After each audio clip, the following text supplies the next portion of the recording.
देखिए, वन्य जीव संरक्षण अधिनियम का अध्याय जो है 2, अध्याय 2 देखेंगे आज। अध्याय 2 है, धारा 3 से शुरू होता है। ये कहता है इस अधिनियम के अधीन नियुक्त या गठित किए जाने वाले प्राधिकारी अधिकारियों की नियुक्ति से संबंधित है। कुल मिला के सेक्शन 3 जो है, इसमें धारा 3 जो है निदेशक और अन्य अधिकारियों की नियुक्ति से संबंधित है। निदेशक और अन्य अधिकारियों की नियुक्ति,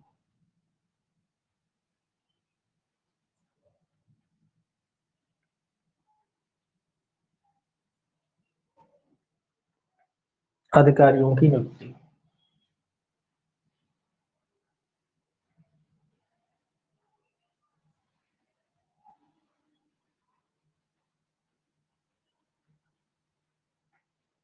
ठीक है।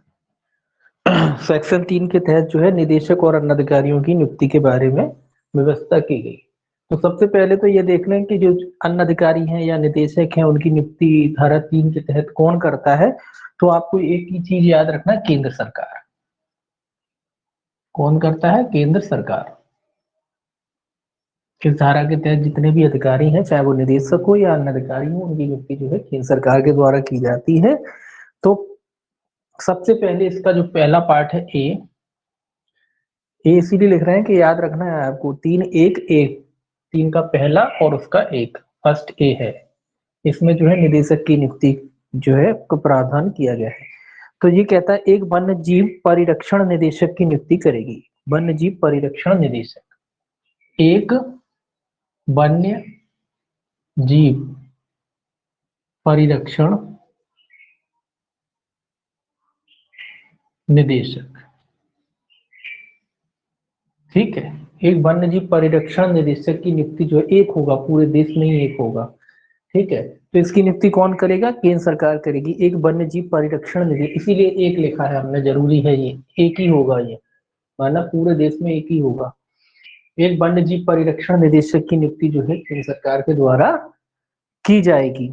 ठीक है, दूसरा इसका भी विलुप्त है। और सी है इसका, अन्य अधिकारी एवं कर्मचारी, ऐसे अन्य अधिकारी और कर्मचारी जो आवश्यक हो नियुक्त किए जाएंगे। ये सीधा लिख सकते हैं, अन्य अधिकारी, अन्य अधिकारियों की भी नियुक्ति की जाएगी।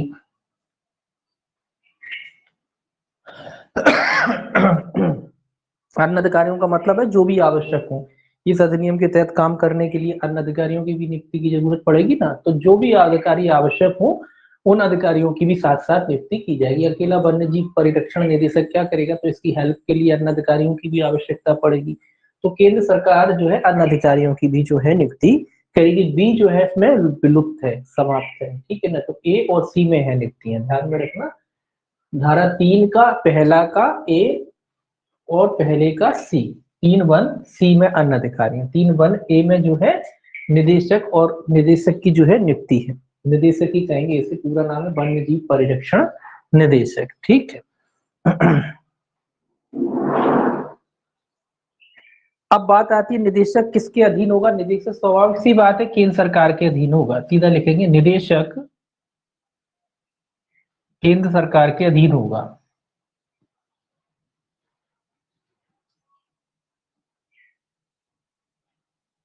केंद्र सरकार के अधीन होगा, इसका मतलब सीधा सीधा है कि केंद्र सरकार के अधीन रह करके कार्य करेगा। जैसा केंद्र सरकार इसको निर्देश देगी, जैसा केंद्र सरकार इसको आदेश देगी, वैसा ये कार्य करेगा। तो निदेशक किन अधिकारियों के अधीन होगा? निदेशक जो है केंद्र सरकार के अधीन होगा, और जैसा जैसा केंद्र सरकार इसको आदेश देती जाएगी वैसे वैसे ये जो है अपना कार्य करेगा।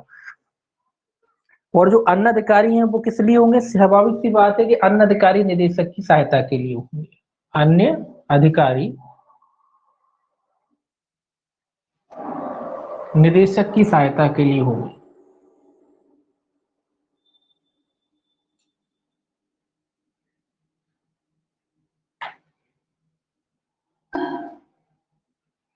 अब ये तो अपन ने पूरा मतलब पूरा सार यही है सेक्शन का। अब अपन को याद क्या रखना है? अपन ने याद रखना है ये याद रखना है। ठीक है, सेक्शन 3(1)(a) ये याद रखना है। इसमें इंपॉर्टेंट यही है, और ये तो आपको ऑलरेडी याद ही रहेगा, ये तो याद रहेगा, केंद्र तो वैसे भी याद रहेगा, ठीक है, तो याद रखने वाली बात नहीं, लेकिन ये भी याद, ये 3 फैक्ट आपको याद रखने हैं इसमें सेक्शन में। सेक्शन 3(1)(a) में निदेशक की जो है नियुक्ति का प्रोविजन किया गया है, और ये है केंद्र सरकार के द्वारा इनका जो है नियुक्ति की जाती है, अन्य अधिकारी सी में। ठीक, बाकी ये कॉमन फैक्ट है, ये सभी जानते हैं कि निदेशक जब केंद्र सरकार नियुक्त करेगी तो केंद्र सरकार का ही अधीन होगा, है ना, और केंद्र सरकार जैसा आदेश करेगी वैसा कार्य करेगा, और अन्य अधिकारी जो होते हैं वो निदेशक की सहायता के लिए होंगे। तो कॉमन क्वेश्चन है। अब क्वेश्चन बनता है इसमें ये कि निदेशक की नियुक्ति से संबंधित धारा है, तो धारा 3 है, धारा 3 का भी पहला क्लॉज का ए में जो है निदेशक की नियुक्ति होती है। ठीक है, पहले क्लॉज के सी जो है क्लॉज में जो है अन्य अधिकारियों की नियुक्ति होती है, ये आपको याद रखना है। अब सेक्शन 4, ये भी इंपॉर्टेंट है, देखिए अधिकारियों की नियुक्ति के सेक्शन है, तो ये याद रखने पड़ेंगे आपको, परिभाषा में भी वैसे याद किए होंगे, तो याद रखने। मुख्य वन जीव संरक्षक और अन्य अधिकारियों की नियुक्ति, सेक्शन 4 है, मुख्य वन्य जीव संरक्षक एवं अन्य अधिकारियों की नियुक्ति।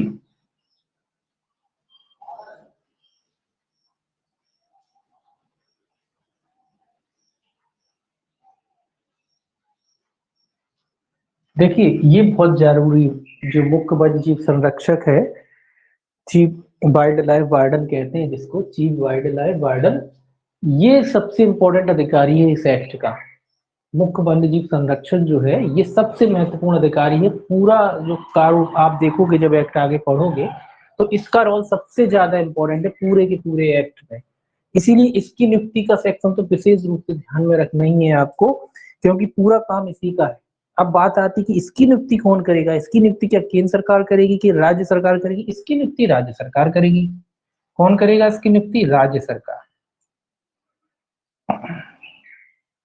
चीफ वाइल्ड लाइफ वार्डन जो होता है उसकी नियुक्ति कौन करता है? उसकी नियुक्ति जो है राज्य सरकार करती है, या मुख्य वन्य जीव संरक्षक कहते हैं, इसकी नियुक्ति कौन करता है? राज्य सरकार करती है।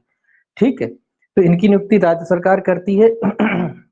ये भी राज्य में एक ही है, इसमें लिखा है एक मुख्य वन्य जीव संरक्षक की नियुक्ति करेगी सरकार, जो है राज्य सरकार की, सीधा लिख देते हैं।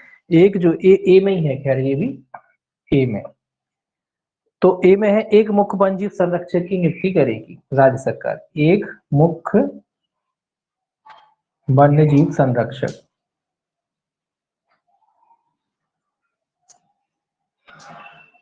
बस इतना ही लिखा है आपने, ठीक। वन्य जीव संरक्षक की नियुक्ति जो है राज्य सरकार के द्वारा की जाएगी। एक मुख्य वन्य जीव संरक्षक की नियुक्ति किसके द्वारा की जाएगी? राज्य सरकार के द्वारा की जाएगी। एक तो हो गया मुख्य वन्य जीव संरक्षक की भी नियुक्ति इसी सेक्शन में है, और वन्य जीव संरक्षक की नियुक्ति भी इसी में, ठीक है, दोनों की नियुक्ति इसमें। इसी का जो दूसरा क्लॉज है बी, चौथे का वन है, जो वन चल रहा है, ठीक है, वन भी लगा सकते हैं आगे, जो पहले ही है यहाँ वन लिख लेते हैं, ये सब वन के अंदर है, ठीक है। 4(1)(a) और 4(1)(b).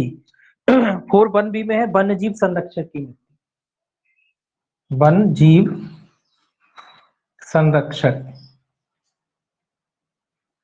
ठीक है, वन जीव संरक्षक की नियुक्ति जो है 4(1)(b) में है, और 4(1)(a) में है मुख्य वन जीव संरक्षक की नियुक्ति, ठीक है। मुख्य अधिकारी की नियुक्ति 1(a) में है, और 1(b) में जो है वन जीव संरक्षक की नियुक्ति है, ठीक है। ये आपको याद रखना है।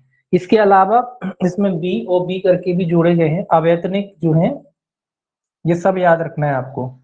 बी में जो है आपके अवैतनिक वन्य जीव संरक्षकों की नियुक्ति, अवैतनिक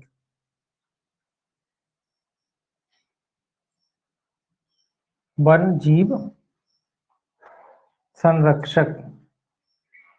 अवैतनिक मतलब इनको सरकार वेतन वेतन नहीं देगी, फ्री में काम कराएगी, ये कई लोग ने सुनना चाहते करते हैं, तो उनको करेगी। तो अवैतनिक वन्य जीव संरक्षकों की नियुक्ति बी में है, और सी में जो है इसके अन्य अधिकारियों की नियुक्ति की बात की गई। सी में है अन्य अधिकारी,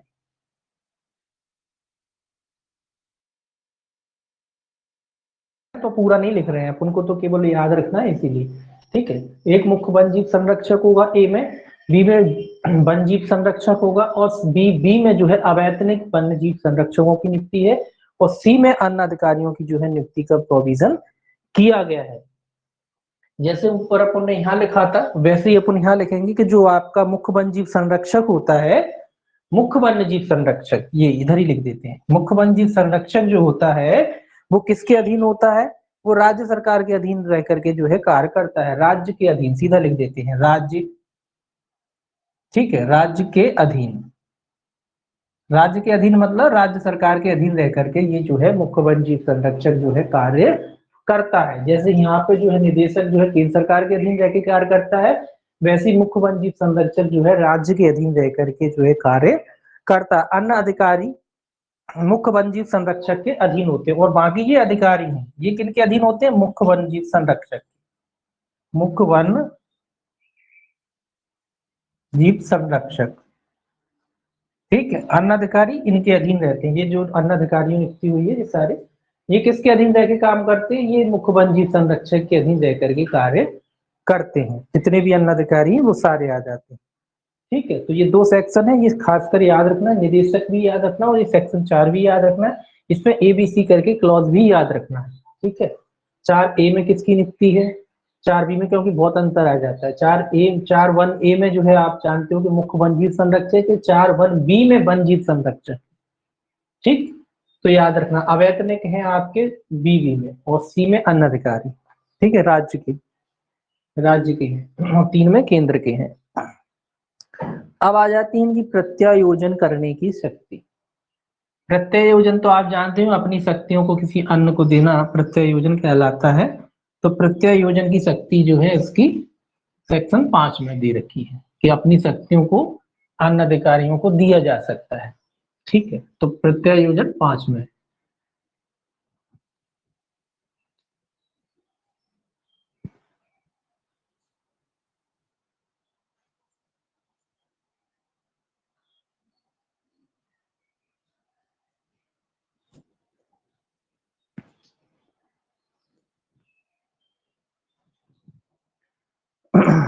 अब सेक्शन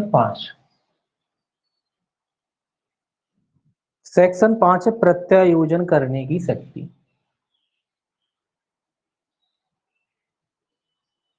बस एक शब्द लिख लिया अपन ने, प्रत्यायोजन, ठीक है।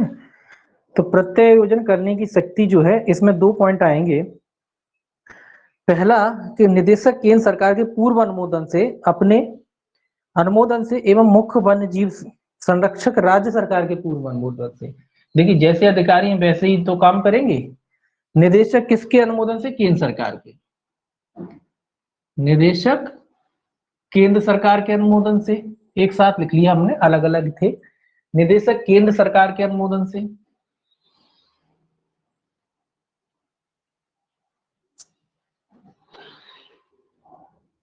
मतलब निदेशक को जब भी अपनी शक्तियों को प्रत्यायोजित करना पड़ेगा तो सबसे पहले वो केंद्र सरकार की अनुमति लेगा। ऐसे ही मुख्य वन्य जीव संरक्षक राज्य सरकार की अनुमति से, मुख्य वन्य जीव संरक्षक किसकी अनुमति से, राज्य सरकार की अनुमति से,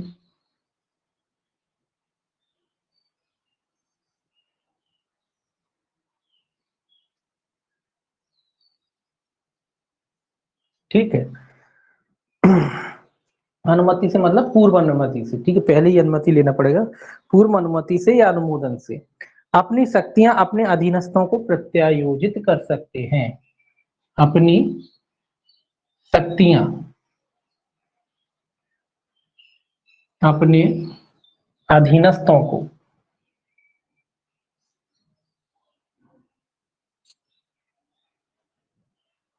क्या कर सकते हैं, प्रत्यायोजित कर सकते हैं।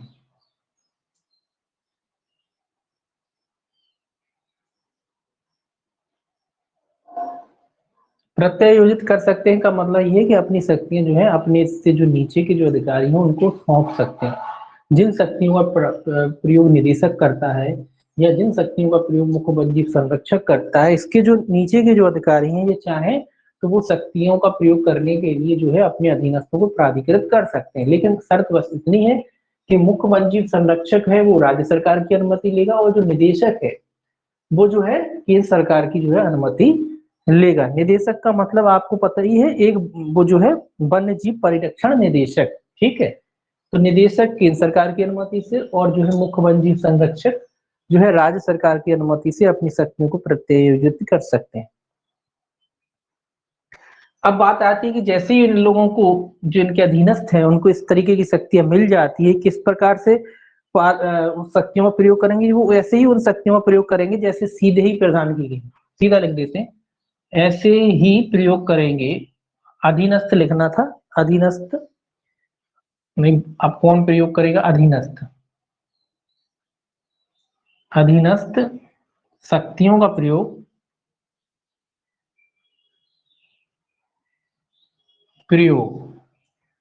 कैसे ही करेंगे? कैसे करेंगे? जैसे मूल रूप से वो शक्तियां उनको प्रदान की गई हो। अधीनस्थ शक्तियों का प्रयोग ऐसे ही करेंगे जैसे सीधे ही प्रदान की गई, जैसे सीधे ही प्रदान की गई।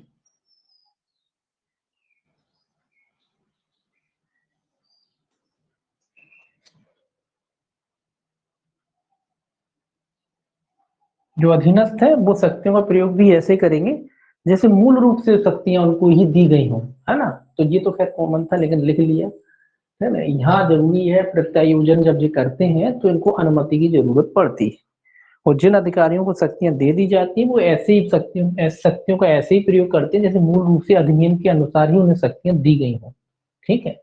इसके बाद सेक्शन 5A और है इसमें एक। सेक्शन 5A कहता है आपका,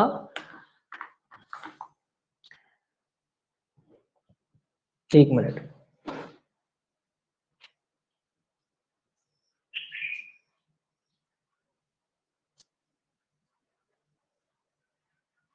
ठीक है। सेक्शन 5 ये कहता है वन्य जीव के लिए राष्ट्रीय वन्य जीव बोर्ड का गठन। तो सीधा सीधा लिखेंगे राष्ट्रीय वन्य जीव बोर्ड का गठन है। इसमें क्या है? राष्ट्रीय वन जीव बोर्ड का गठन। राष्ट्रीय वन्यजीव बोर्ड गठन, तो सीधा सा बात है, यहाँ केंद्र सरकार की भूमिका होगी। राष्ट्रीय वन्यजीव बोर्ड लिखा है तो स्वाभाविक सी बात है, राष्ट्रीय शब्द आ गया तो ये तो तय है कि भाई केंद्र सरकार जो है इस बोर्ड का गठन करेगी। गठन कौन करेगा? केंद्र सरकार करेगी। अब भाई ये बोर्ड बनता क्यों है? ये बोर्ड बनता है इन अधिकारियों की सहायता के लिए। ये जो अधिकारी है ना, इनकी सहायता के लिए, इनकी सहायता करता है ये बोर्ड। ये इनको अपने सुझाव देता है कि जो भी वन जीव है या वन है, उनमें पेड़ पौधे हैं, उनका रख रखाव कैसे किया जाए, उनको मतलब एक तरीके से हेल्प करता है। सारे जो समस्याएं होती ना, जंगलों से संबंधित, उनके पशुओं से संबंधित, वन्य जीवों से संबंधित, पेड़ पौधों से संबंधित, वहां रहने वाले लोगों से संबंधित, वो सब समस्याओं पर ये अपनी राय देता है और उसके सॉल्यूशन देता है, बताता है कि भाई इस तरीके का कर लेना चाहिए, जैसे समितियां होती है वैसे ही, ठीक है।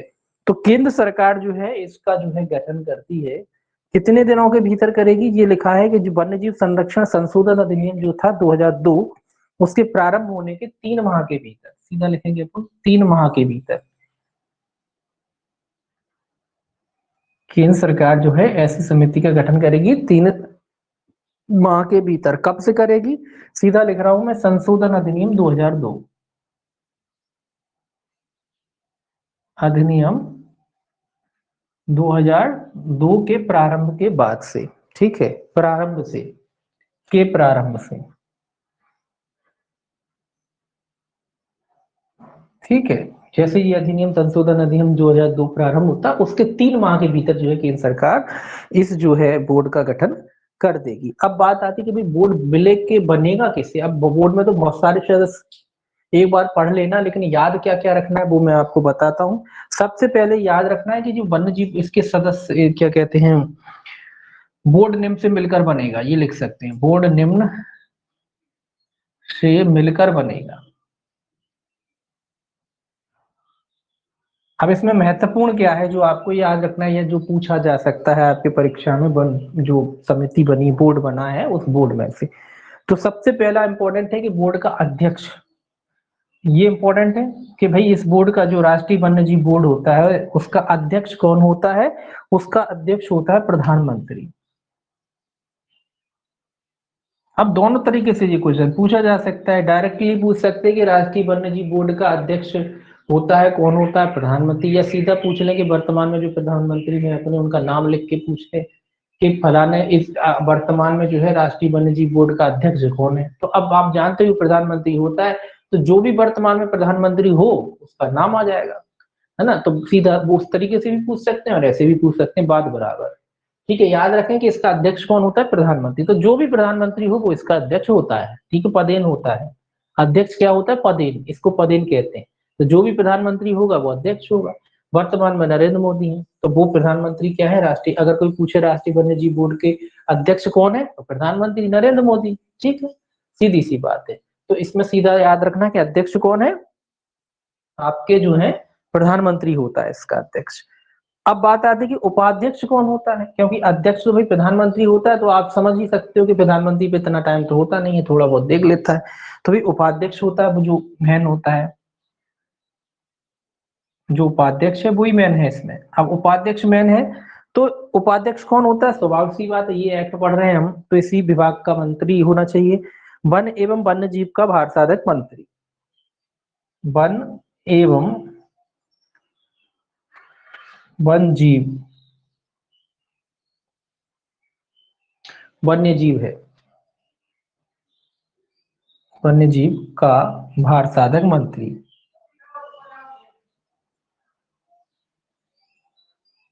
जिसका उपाध्यक्ष होता है, ये भी याद रखना है। ये हालांकि ये याद रखने में दिक्कत नहीं है, क्योंकि चूंकि वन्य जीव अधिनियम ही हम पढ़ रहे हैं, तो वन्य जीव अधिनियम है, तो इसी विभाग का जो है,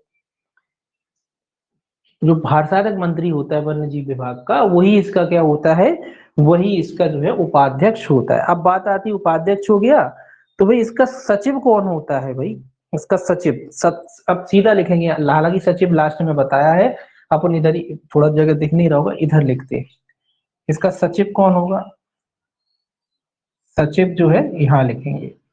इसका सचिव कौन होता है, सचिव जो है इसका निदेशक वन्य जीव परिरक्षण, जो सचिव जो है होता है, अब भूल गया सेक्शन 3 में कौन था, निदेशक वन्य जीव परिरक्षण, वो इसका सचिव होता है, निदेशक, ये इंपॉर्टेंट है, निदेशक वन्य जीव परिरक्षण। ठीक है, जो निदेशक होता है, जिसको अपन निदेशक वन्यजीव परिरक्षण कहते हैं, या निदेशक ही कह लीजिए, जो निदेशक होता है ना, वो इस राष्ट्रीय बोर्ड का सचिव होता है, यही पूरे काम करते हैं, ये मोस्टली यही होती है, तो नेता लोग हो गए, काम यही करते हैं। ठीक है, तो निदेशक जो सचिव होता है वो होता है इसका निदेशक वन्यजीव परिरक्षण, वो इसका सचिव होता है। अब आप कहोगे सचिव और भी लिखो, वो अलग चीज लिखी, उनको मेंबर्स के रूप में शामिल किया। ये मूल इस कमेटी का सचिव होता है, कौन होता है, निदेशक वन्यजीव परिरक्षण जो है होता है, इस कमेटी बनी है ना, जो बोर्ड बना है ना, इसका जो है सचिव जो होता है निदेशक वन्यजीव परिरक्षण। ये इंपॉर्टेंट है बहुत ज्यादा, ये आपको याद रखना है कि राष्ट्रीय वन्यजीव बोर्ड का जो गठन होता है उसका सचिव कौन होता है, अध्यक्ष कौन होता है, उपाध्यक्ष कौन होता है, ये तीन चीजें आपको इसमें याद रखनी। अब कुछ कॉमन चीजें हैं जो आपको याद रखनी, वैसे ही याद रखनी है, उसको आप सुन ले, या आपको लिखना हो तो लिख लें, अभी जगह नहीं इसमें। तो इसमें संसद के जो है 3 सदस्य होते हैं, संसद के 3 सदस्यों को चुना जाता है, 2 लोकसभा से और 1 राज्यसभा से जो है सदस्यों को चुना जाता है। संसद के कितने सदस्य होते हैं इसमें, संसद के इसमें जो है 3 सदस्यों को चुना जाता है। ठीक है, 2 लोकसभा से होते हैं और 1 राज्यसभा से होता है, बैलेंस की बात है। तो राज्यसभा के केवल 1 सदस्य, इसको भी 2 तरीके से क्वेश्चन पूछा जा सकता है कि भाई लोकसभा से जो है सदस्य चुने जा रहे हैं, लोकसभा से जो सदस्य चुने जा रहे हैं वो कितने सदस्य हैं, तो लोकसभा से तो 2 ही चुने जा रहे हैं, है ना, और राज्यसभा से कितने चुने जा रहे हैं, राज्यसभा से 1 चुना जा रहा है। तो टोटल दोनों मिला के संसद बनती ना, तो संसद के कितने हो रहे हैं, 3 हो रहे हैं। तो इस तरीके से भी पूछा जा सकता है, लोकसभा राज्यसभा को अलग अलग करके भी पूछा जा सकता है, या पूर्ण रूप से पूछा जाए तो संसद करके भी पूछा जा सकता है। तो ये याद रखना, नहीं फिर कहोगे भाई ये क्या हो गया, बोले हमने तो 3 याद करे थे, तो 3 याद करे, वो टोटल बता रहा है आपको रोज संसद के, इसमें 2 लोकसभा के हैं और 1 जो है आपका राज्यसभा का मेंबर है। ठीक है, ये याद रखना है। गैर सरकारी संगठनों से, गैर सरकारी संगठनों से मतलब है निजी संगठनों से जो है 5 सदस्य चुने जाते हैं, ये भी याद रखना है आपको ना। तो गैर सरकारी संगठनों से कितने सदस्य चुने जाते हैं? कुल 5 सदस्य जो है गैर सरकारी संगठनों से चुने जाते हैं। ये भी नोट करना चाहें तो कर सकते हैं, ये भी इंपॉर्टेंट है। इसके अलावा सुविज्ञात संरक्षण विज्ञानी, मतलब ये एक तरीके से वैज्ञानिक है ना। संरक्षण विज्ञानी है जो, इसके अलावा पारिस्थितिकी विज्ञानी होते हैं, पर्यावरण विज्ञानी होते हैं, मतलब एक तरीके से वैज्ञानिक। कौन कौन से वैज्ञानिक? संरक्षण वैज्ञानिक हो सकते हैं, पर्यावरण से संबंधित वैज्ञानिक हो सकते हैं, पारिस्थितिकी से संबंधित वैज्ञानिक हो सकते हैं, यानी इस तरीके के नॉलेज रखने वाले व्यक्ति। तो 10 ऐसे व्यक्ति चुने जाएंगे, सीधा याद रखना 10 वैज्ञानिक। और वैज्ञानिक कौन से होंगे? इसी अधिनियम से संबंधित वैज्ञानिक होंगे। तो 10 व्यक्तियों को, ऐसे लोगों को चुना जा सकता है। इसके अलावा अब क्वेश्चन आ सकता है कि राज्यों से कितने सदस्य चुने जाते हैं, ये भी इंपॉर्टेंट है, ये याद रखना। राज्यों के जो है 10 सदस्य होते हैं, और जो चक्रानुक्रम में चुने जाते हैं। राज्यों से कितने सदस्य होते हैं? 10। राज्यों से 10 सदस्यों को चुना जाता है, और साइकिल वाइज चुना जाता है। 10 राज्य इस साल, फिर अगले साल 10 राज्य, फिर 10 साल, ऐसे तरीके से चलता रहता है। तो 10 सदस्य जो है राज्यों से चुने जाते हैं, ये भी याद रखना है आपको, ठीक है। इसके अलावा इसमें बहुत सारे हैं। केंद्र सरकार के मंत्रालय या विभाग का जो सचिव है वो इसका सदस्य होता है। वो चीजें आपको याद नहीं रखना, केवल आपको राज्य याद रखना है, सचिव याद रखना है, ये 2-3 चीजें आपको इसमें याद रखना है। फिर इसमें ढेर सारी लिस्ट है, आप देखना चाहें तो अध्यक्ष होता है प्रधानमंत्री, उपाध्यक्ष होता है वन जीव का भार साधक मंत्री, संसद के 3 सदस्य हैं, सदस्य योजना आयोग और वन जीव का भार साधक जो भी सदस्य के रूप में होता है। केंद्र सरकार द्वारा नाम निर्दिष्ट किए जाने वाले गैर सरकारी संगठनों के सदस्य भी होते हैं, ठीक है। 5 व्यक्ति। इसके अलावा केंद्र सरकार द्वारा ये वैज्ञानिक जो वगैरह है ये भी होते हैं इसमें, ठीक है। 10 व्यक्ति ये होते हैं। वन और वन जीव से संबंधित भारत सरकार के, केंद्र सरकार के मंत्रालय विभाग का भार साधक जो सचिव होता है वो भी होता है। थल सेना अध्यक्ष भी होता है इसमें, ये भी याद रखना। थल सेना अध्यक्ष को भी सदस्य के रूप में चुना जाता है। भारत सरकार के रक्षा मंत्रालय का भार साधक सचिव होता है, वो भी सदस्य के रूप में होता है। भारत सरकार के सूचना और प्रसारण मंत्रालय का भार साधक सचिव होता है, वो भी सदस्य के रूप में होता है। भारत सरकार की जनजाति कल्याण विभाग का जो सचिव होता है वो भी इसमें सदस्य के रूप में होता है। कुल मिला के जितने भी विभाग हैं, लगभग इंपॉर्टेंट जो भी विभाग होते हैं ना, उनके सारे जो सचिव होते हैं वो इसमें सदस्य के रूप में काम करते हैं। थल सेना अध्यक्ष भी होता है, और जितने इंपॉर्टेंट विभाग हैं जो इस अधिनियम से जुड़े हुए हैं, उनके जितने भी सचिव हैं वो सदस्य के रूप में यहाँ नियुक्त होते हैं, ठीक है। इसके अलावा भारत सरकार के जनजाति कल्याण मंत्रालय का जो सचिव होता है वो भी सदस्य के रूप में काम करता है यहाँ। वन और वन जीव से संबंधित केंद्र सरकार के मंत्रालय विभाग का वन महानिदेशक जो होता है वो भी जो है सदस्य के रूप में होता है। पर्यटन महानिदेशक भारत सरकार का जो भी सदस्य वो भी होता है। महानिदेशक भारतीय वन अनुसंधान और शिक्षा परिषद देहरादून, इसका भी ये भी सदस्य के रूप में होता है। निदेशक वन्य जीव संस्थान देहरादून, वो भी होता है। इसके अलावा निदेशक भारतीय प्राणी विज्ञान सर्वेक्षण, आप कहोगे इतनी लंबी लिस्ट है सर, पूरी लंबी याद नहीं रखना, कुछ चीजें याद रखना जो मैंने आपको बताई हैं। वनस्पति विज्ञान हो गया, प्राणी विज्ञान हो गया, पशु चिकित्सा विज्ञान हो गया, केंद्रीय चिड़ियाघर प्राधिकरण का जो है सचिव हो गया। इसके अलावा निदेशक राष्ट्रीय महासागर विज्ञान का हो गया, है ना, 10 राज्यों से हो गया। और जो लास्ट में लिखा है बा में, वो है निदेशक वन्यजीव परिरक्षण राष्ट्रीय बोर्ड का सचिव होगा, जो अपन ने लिखा है। तो ये सारी इतनी बड़ी लिस्ट है, इतनी बड़ी लिस्ट में इंपॉर्टेंट चीजें आपको याद रखना है, बाकी 1-2 बार पढ़ लेना है, ठीक है। अब आता है 5B, राष्ट्रीय बोर्ड की स्थायी समिति, सेक्शन 5B। तो याद क्या रखना है आपको? याद केवल इंपॉर्टेंट चीजें, उसमें से 2-3 जो है लिखती है वो याद रखना। अब इतनी बड़ी लिस्ट तो याद होने वाली नहीं है, क्योंकि अभी तो ये केंद्र की है, राज्य की भी आएगी है ना, आगे जाके राज्य की भी है। तो राष्ट्रीय बोर्ड की स्थायी समिति, अब जो बोर्ड बन गया इसके लिए जो है समिति बनाई जाएगी आगे जाके जो है। राष्ट्रीय बोर्ड अपने विवेक अनुसार, तो राष्ट्रीय बोर्ड क्या करेगा? एक जो है समिति का गठन करेगा। तो राष्ट्रीय, सबसे पहले ये कह रहा है राष्ट्रीय बोर्ड की स्थायी समिति, राष्ट्रीय बोर्ड की स्थायी समिति,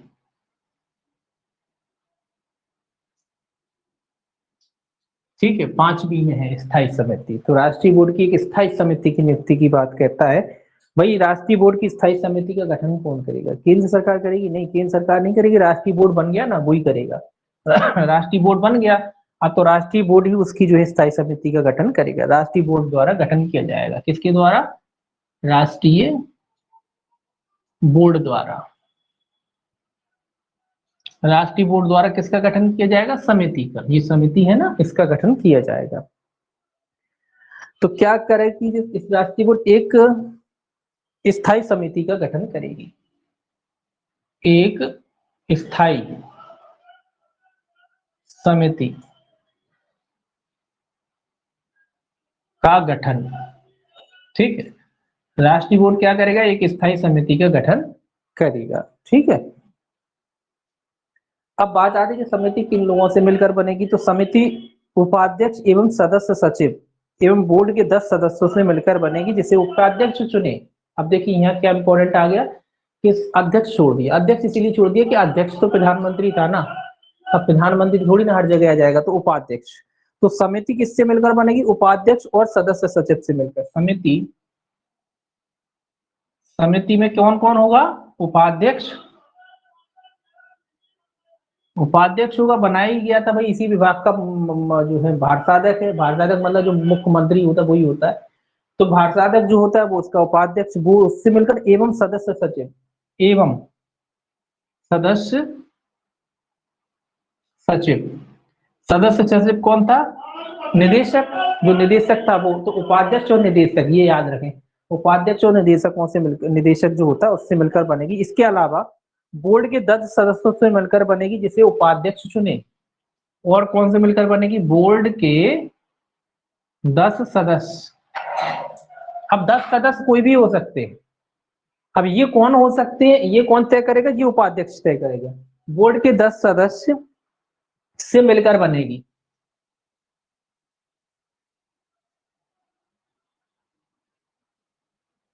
जिनको कौन तय करेगा? जिनकी नियुक्ति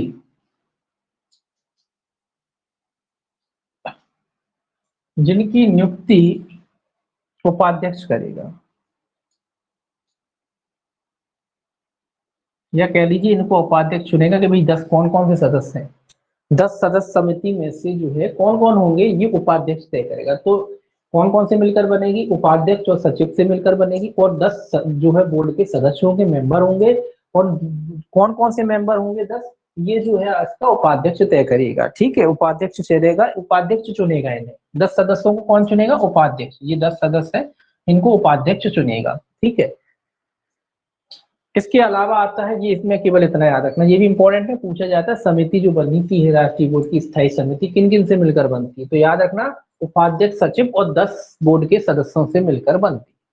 क्या याद रखोगे? उपाध्यक्ष, सदस्य, उपाध्यक्ष और सचिव एवं 10 बोर्ड के सदस्यों से मिलकर बनती है। इतना याद रखो। ये तो आप जानते हो भाई, उपाध्यक्ष ही चुनेगा, जो 10 सदस्य होंगे बोर्ड के कौन कौन होंगे, तो ये उपाध्यक्ष चुनेगा।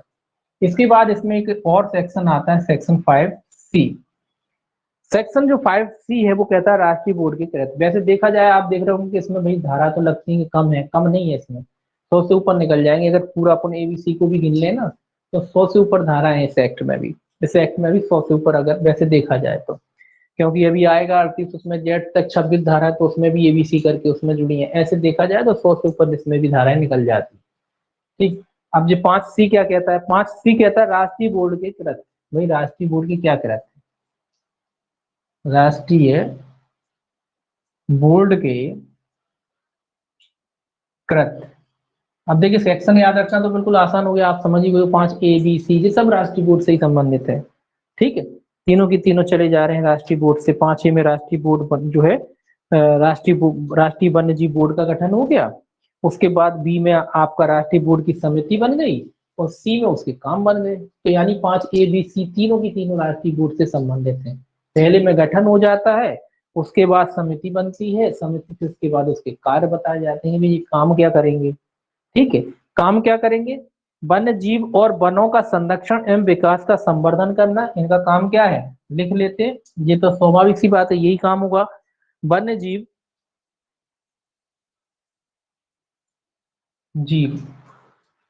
और वनों का संरक्षण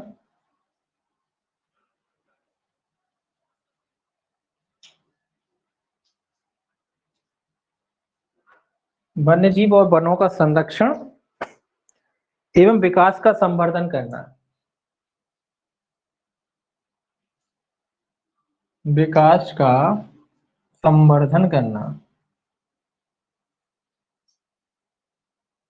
कुल मिला के ये कह रहा है कि वो जो वनों से संबंधित जो वन्य जीव होते हैं, तो वो जो वन होते हैं उनकी रक्षा करना, उनका विकास करना, ये इनका काम है। वनों की रक्षा भी करना और साथ ही साथ वनों की संख्या बढ़े, ये सारे काम करना इनका जो है कार्य है। इसके अलावा और क्या काम है भाई इनका? 2 वर्ष में एक बार वार्षिक रिपोर्ट पेश करना। ये इंपॉर्टेंट ध्यान में रखना, क्योंकि हर साल होता है, इसमें 2 साल में एक बार है। 2 वर्ष में, 2 वर्ष में क्या करना? एक बार। 2 वर्ष में कितनी बार? एक बार वार्षिक रिपोर्ट पेश करना।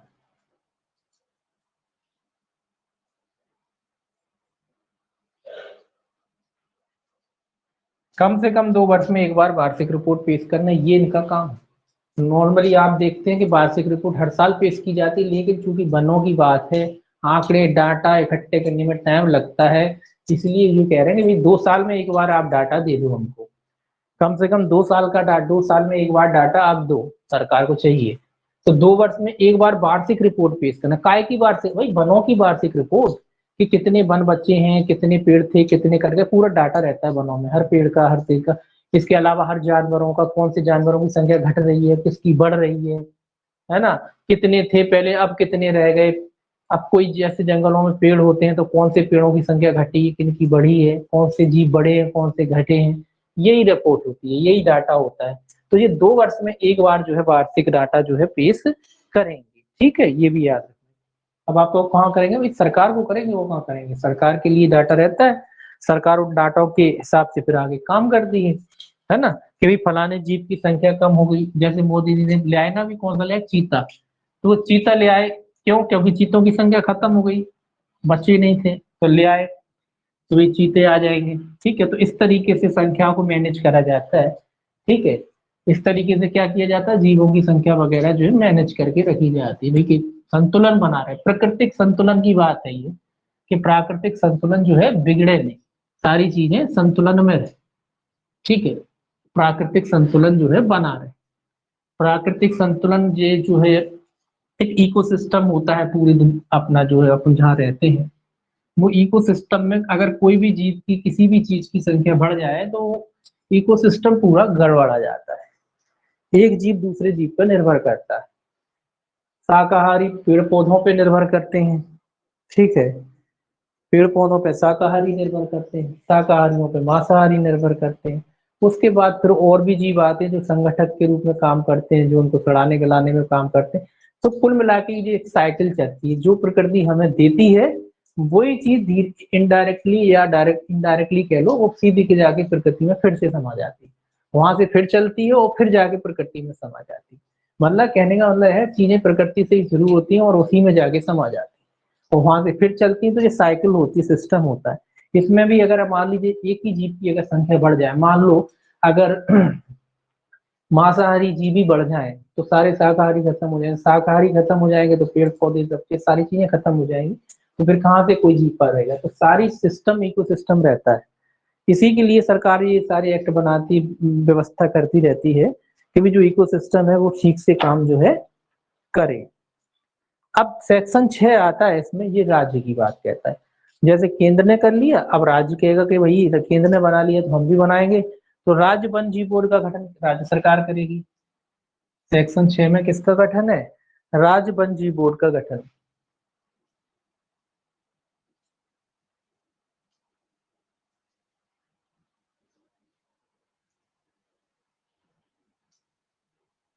ये दोनों सेक्शन इंपॉर्टेंट है, पूछे जाएंगे। याद रखना कि राज्य वन जीव को बोर्ड का गठन कहाँ है? धारा 6 में।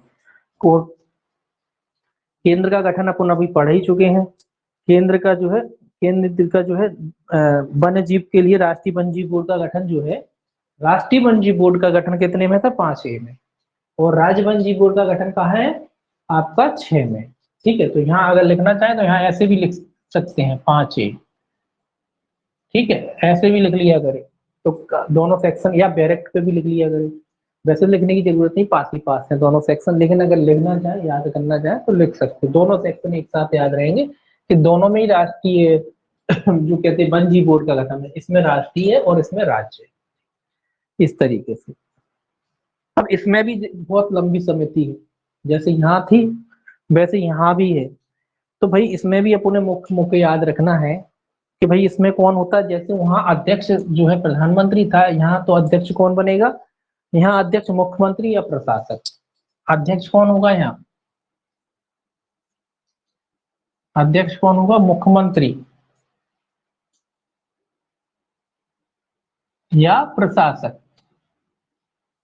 अब आप कहोगे या इसलिए भाई, अगर मान लो केंद्र शासित प्रदेश हो तो वहां तो प्रशासक ही होता है ना भाई। केंद्र शासित अगर प्रदेश है तो वहां मुख्यमंत्री नहीं होता, अगर तो फिर प्रशासक होता है, तो प्रशासक होगा वहां अध्यक्ष। अपने यहाँ भाई विधानसभा है तो यहाँ अपने यहाँ मुख्यमंत्री है, मुख्यमंत्री होगा। ठीक है, तो स्टेट में जो है मुख्यमंत्री या प्रशासक जो है उसका अध्यक्ष होगा, जैसी भी स्थिति। अब उपाध्यक्ष की बात करें तो वन और वन्य जीव का भारसाधक मंत्री, वन और वन्य जीव का भारसाधक मंत्री मतलब राज्य का जो वन्य जीव वन और वन्य जीव का भारसाधक मंत्री होता है वो उपाध्यक्ष होता है, उपाध्यक्ष होता है। सेम वैसे ही है, उपाध्यक्ष कौन होता है, राज्य वन और वन्य जीव का भारसाधक मंत्री और वन्य जीव का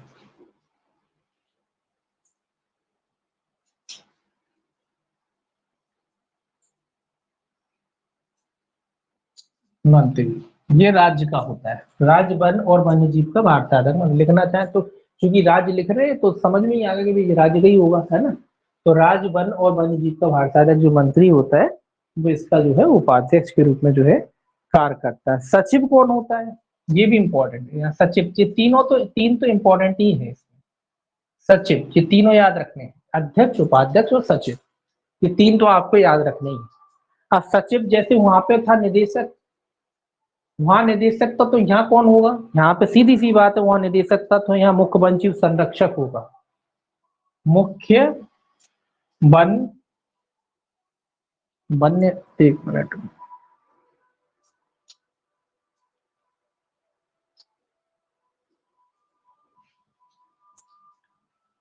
वन्य जीव संरक्षक, ठीक है, ये इसका सचिव होगा। वहां पे निदेशक था केंद्र में, यहाँ मुख्य वन्य जीव संरक्षक है। ठीक है, ये कौन होगा, ये इसका सचिव होगा। ये भी इंपॉर्टेंट है, ये याद रखना है आपको। जैसे वहां निदेशक याद रखना है, यहाँ इसको याद रखना है। ये जो राज्य वन जीव बोर्ड का गठन होता है ना, इसमें ये जो है अधिकारी जो है इसका सचिव होता है। जैसे वहां पे लोकसभा के सदस्य चुने गए थे 3, वैसे यहाँ जो है ये कहता है राज्य विधानमंडल के 3 सदस्य होंगे। किसके, राज्य विधानमंडल। इसमें थोड़ा सा ट्विस्ट है। अब राज्य विधानमंडल के कितने सदस्य होंगे, 3। राज्य विधानमंडल के कितने सदस्य होंगे, 3। राज्य विधानमंडल जो है उसके 3, यानी 3 विधायक होंगे। आप सीधा याद रख लो कि 3 विधायक होंगे। ठीक है, विधायक भी होंगे। अब 3 विधायक तो हो गए, इसके अलावा संघ राज्य क्षेत्र की दशा में 2 सदस्य। अगर संघ राज्य क्षेत्र केंद्र शासित प्रदेश है तो उसके केवल 2 सदस्य चुने जाएंगे, ये याद रखना। ये अंतर है थोड़ा सा। अगर नॉर्मल जो विधानसभा है, विधानमंडल है, जहाँ विधानसभा होती है, इलेक्शन होती है, मान लो अगर कोई केंद्र शासित प्रदेश है, केंद्र शासित प्रदेश है या संघ राज्य क्षेत्र है, तो वहां से केवल 2 सदस्यों को चुना जाएगा, ये याद रखना है आप। ठीक है, गैर सरकारी संगठनों के वहां पे 5 व्यक्ति थे, यहाँ 3 ही व्यक्तियों को चुना जाएगा। गैर सरकारी संगठनों के कितने व्यक्ति होंगे, 3। ये थोड़े से याद रखना है बस आपको। इसके अलावा वैज्ञानिक वगैरह जो होते हैं ना, वैज्ञानिक वगैरह जो अपन ने पढ़ा था, वहां पे भी वैज्ञानिक थे, यहाँ भी होंगे। वैज्ञानिक पारिस्थितिकी विज्ञान हो पर्यावरण से संबंधित हो, है ना, इनमें से 10 सदस्य, यहाँ भी 10 सदस्य होते हैं। लेकिन इसमें भी थोड़ा सा ट्विस्ट है इसमें कि यहाँ 10 वैज्ञानिक स्टेट में चुने तो जाएंगे, लेकिन उन 10 वैज्ञानिकों में से 2 अनुसूचित जनजाति के होंगे। 2 सदस्य इन 10 में से 2 काय के होंगे, एसटी के, ये याद रखना है। अनुसूचित जनजाति यानी एसटी के सदस्य होंगे, यानी कि जो 10 वैज्ञानिक चुने जा रहे हैं उनमें से 2 एसटी के वैज्ञानिक अनिवार्य है। ठीक है, ये इंपॉर्टेंट हो गया एक तो। क्योंकि ये पूछा जा सकता है फैक्ट, ये पूछा जा सकता है फैक्ट कि भाई संघ शासित जो प्रदेश है उससे कितने सदस्य, उससे 2। बाकी तो बस कॉमन है ही। बाकी सारी पूरी लिस्ट आप एक बार पढ़ना चाहें तो इसमें से जो है एक बार जो है इसकी लिस्ट जो है पढ़ सकते हैं। काफी जैसे ऊपर थी सेम वही लिस्ट है, वैसे ही है। सारे के सारे जितने सदस्य वगैरह होते हैं इनको चुन लिया जाता है।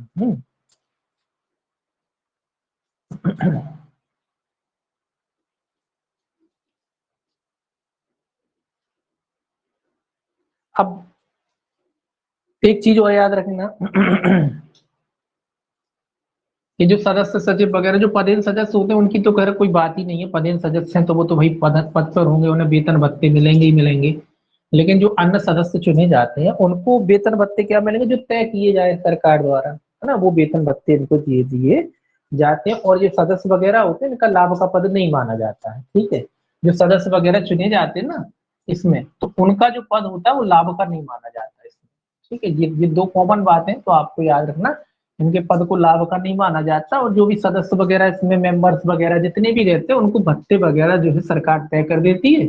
जो भत्ते सरकार ने तय कर रखे हो वो भत्ते मिलते हैं। इनको मीटिंगों के हिसाब से पैसा मिलता है। इनको ऐसा नहीं कि तनख्वाह बनती, तनख्वाह बन का कुछ नहीं होती। इनको मीटिंगों के हिसाब से पैसा मिलता है कि भाई तय कर दिया सरकार ने, आप आए 2000 रुपये एक मीटिंग पे मिल गए। इस तरीके से मिलता है इन लोगों को। ऐसा नहीं होता है कि सरकार ने इतनी इतनी लंबी लिस्ट है तो सरकार का सबकी तनख्वाह तय करेगी, नहीं। इनमें क्या होता है, मीटिंग वाइज इनको पैसा सरकार तय कर देती है कि भाई इतनी मीटिंग करी, इतनी सभाएं करी, कभी सभा हुई कभी मीटिंगें हुई, तो उसी के हिसाब से इनको दे दिया जाता है। जो भी हो, 2000 रुपये, 1000 रुपये, 500 रुपये, जो भी तय सरकार करे, है ना, सरकार के ऊपर है। तो मोस्टली वही रहता है, 1500, 2000, 2500 ऐसा इनका रहता है। तो वो जो जैसी मीटिंगें होती है उस हिसाब से इनको भत्ते दे दिए जाते हैं, सरकार तय करती है। ये इस पदेन सदस्यों की बात नहीं कर रहे, इन सदस्यों की बात कर रहे हैं। पदेन सदस्यों को कुछ नहीं मिलना, क्योंकि पदेन सदस्य तो ऑलरेडी वो उस पद पर बैठे हैं, उस पद का पैसा वो ले ही रहे, तो उनको नहीं। जो लेकिन जो अन्य पद अन्य सदस्य होते हैं उनकी बात कर रहे हैं, उनके लिए जो है वेतन भत्ते तय कर दिए जाते हैं। अब देखिए सेक्शन 7। सेक्शन 7 कहता है बोर्ड द्वारा अनुसरण की जाने वाली प्रक्रिया। ये तो केवल हेडिंग याद रख लेना, इसकी जो प्रक्रिया होगी वो राज्य सरकार तय जो है करेगी। सेक्शन 7 क्या कहता है, बोर्ड द्वारा अनुसरण की जाने वाली प्रक्रिया। बोर्ड द्वारा अनुसरण,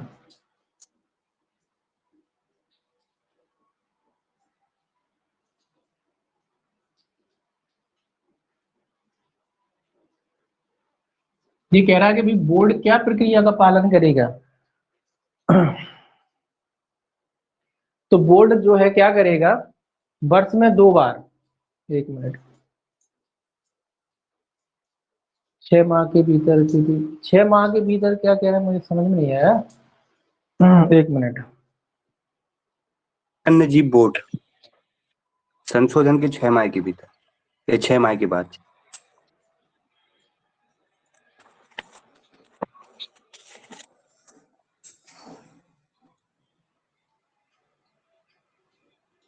ठीक है। इसमें एक चीज याद रखना है, बोर्ड जो है वर्ष में 2 बार ऐसे स्थान पर जो राज्य सरकार तय करे अपनी बैठकें करेगा। वर्ष में 2 बार। 6-1 कह रहे हैं, 1 मिनट, अच्छा 6-1 क्या है,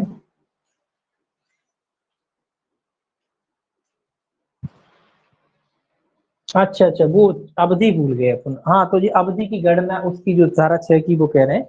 जैसे वहां 3 माह के भीतर इसकी जो है संशोधन अधिनियम 2002 की बात कह रहे थे, तो वहां संशोधन अधिनियम 2002 के बाद जो है 3 माह के भीतर जो है राष्ट्रीय वन्य जीव बोर्ड की गठन किया जाता है। ऐसे ही राज्य वन्य जीव बोर्ड का जो है गठन 6 माह के भीतर किया जाएगा। संशोधन अधिनियम 2002 के कितने माह के भीतर किया जाएगा, 6 माह के भीतर किया जाएगा। ये थोड़ा ये भी भूल गए थे, उन्हें याद रखना। राष्ट्रीय वन्य जीव बोर्ड का गठन वही संशोधन अधिनियम 2002 है ही, 3 माह के भीतर। और यहाँ जो है राज्य वन्य जीव बोर्ड का गठन है जो है 6 माह के भीतर किया जाएगा। ये आपको याद रखना है, ठीक है। राज्य वन्य जीव बोर्ड का गठन जो है कितने माह में किया जाएगा, 6 माह के भीतर, 6 माह के भीतर। तो ये याद रखना है आपको। बाकी वहां 3 माह था या 6 माह, बस। अब सेक्शन 7 है, कहता है बोर्ड द्वारा अनुसरण की जाने वाली प्रक्रिया। तो बोर्ड जो है वर्ष में 2 बार ऐसे स्थान पर जो राज्य सरकार तय करे अपनी बैठकें करेगा। क्या कह रहा है, वर्ष में 2 बार, वर्ष में 2 बार, मतलब एक साल में 2 बैठकें तो कम से कम करना है। ऐसे स्थान पर जो राज्य सरकार तय करे, ऐसे स्थान पर जो राज्य तय करे, ठीक है, राज्य तय करेगा कि भाई 2 वर्ष में जो है, वर्ष में 2 बार जो बैठकें होंगी कहाँ कहाँ होती, तो कुल मिला के ये राज्य सरकार के अनुसरण में काम करेगा। और जो बैठकें वगैरह हो ना राज्य सरकार तय करेगी, लेकिन फिर भी एक नियम बना दिया मोटा सा कि वर्ष में 2 बार तो बैठक करनी पड़ेगी। आप कहोगे कि दो से ज्यादा जितनी करना हो, कम से कम 2 बार तो बैठो साल में। अब 2 की लगे तुम 10 कर लो, 20 कर लो, उससे कोई दिक्कत नहीं है, लेकिन कम से कम 2 बैठकें तो करो। अब समिति बना दी, तुम बैठकें नहीं करे, फालतू के पैसे ले रहे हो, इस वजह से लिखा है कि वर्ष में कम से कम 2 बार तो बैठना ही पड़ेगा। भले ही तुम 3 बार बैठ लो, 4 बार कर लो, वो दिक्कत नहीं, लेकिन कम से कम एक मिनिमम शर्त जो है वो है 2 बार। 2 बार तो आपको एक साल में 2 बैठकें तो करनी ही पड़ेगी। ठीक। 8वां कहता है राज्य वन जीव बोर्ड के कर्तव्य, जैसे वहां थे वैसे यहाँ है। राज्य वन्य जीव बोर्ड के कर्तव्य, ठीक है, राज्य वन जीव बोर्ड के कर्तव्य जैसे वहां थे कर्तव्य, सेम वैसे ही कर्तव्य है, कोई खास कर्तव्य नहीं है। उन क्षेत्रों का चयन और प्रबंध जिन्हें संरक्षित घोषित किया जाता है, ये याद रख सकते हैं। राज्य वन्य जीव बोर्ड क्या करेगा, उन क्षेत्रों का चयन, उन क्षेत्रों का चयन, कौन से क्षेत्रों का चयन और प्रबंध, दोनों काम करेगा। चयन भी करेगा और प्रबंधन भी करेगा, वहां का प्रबंध जिन्हें संरक्षित घोषित किया जाना है, ये याद रखना है, जिन्हें संरक्षित घोषित किया जाना है।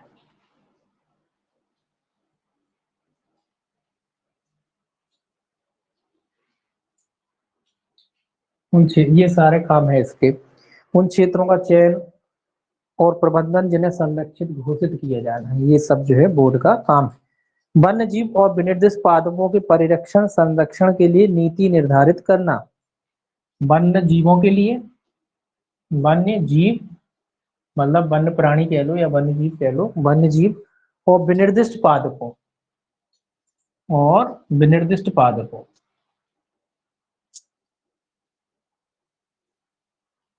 पादपों मतलब प्लांट्स के बारे में, जो अनुसूची में विनिर्दिष्ट प्लांट है ना उनके बारे में, पौधों के बारे में, के परिरक्षण और संरक्षण, के परिरक्षण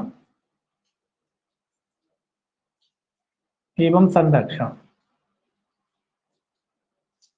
ठीक है, उनकी देखभाल वगैरह करना, कैसे बढ़ेंगे, के लिए नीति निर्धारित करना, के लिए नीति निर्धारित करना,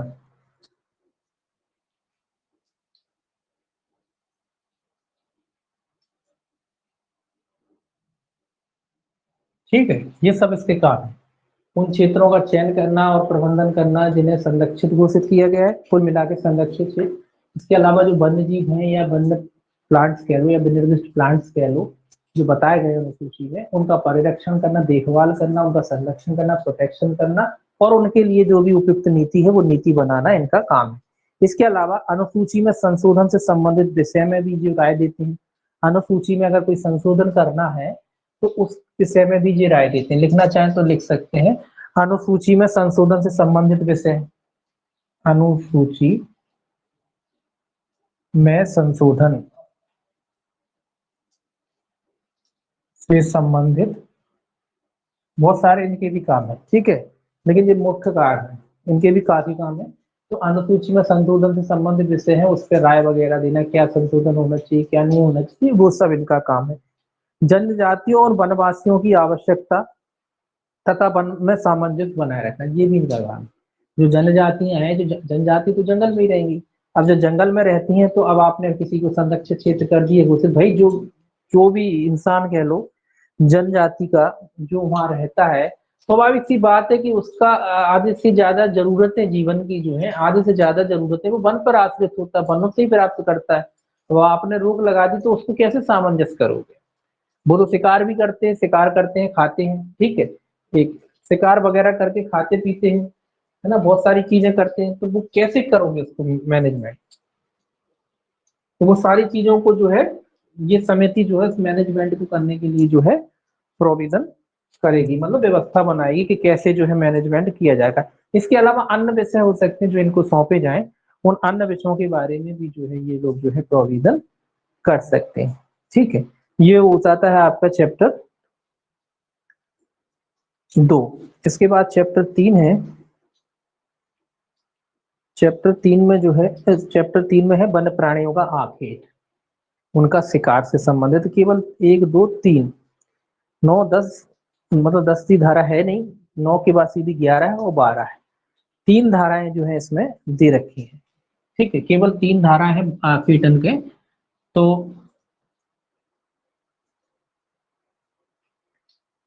ये कल ही पढ़ेंगे इसको, ठीक है, कोई दिक्कत नहीं, आराम से पढ़ेंगे, कल पढ़ेंगे इसको, अध्याय 3 को, वन्य प्राणियों का आखेटन करना और विनिर्दिष्ट पादपों का संरक्षण। उसके बाद संरक्षित क्षेत्र वगैरह है वो पढ़ेंगे।